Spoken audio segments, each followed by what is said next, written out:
ঝর্ণাতে খুব হচ্ছে এখন। এই যে এখন আমরা এই যে ছোট একটা খালের মতো এটা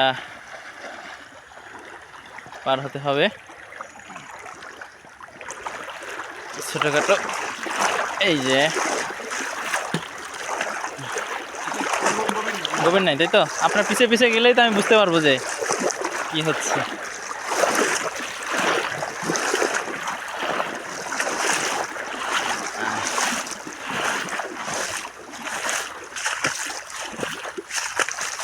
মাশাআল্লাহ, সুবহানাল্লাহ, আল্লাহর অপরূপ সৌন্দর্য।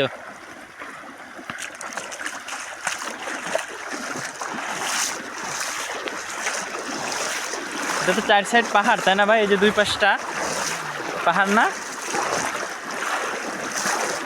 আজকে বৃষ্টি হয়েছে সারাদিন, গতকাল সারা রাত বৃষ্টি হয়েছে এই অঞ্চলে, যার ফলে পানির স্রোত অনেক বেশি।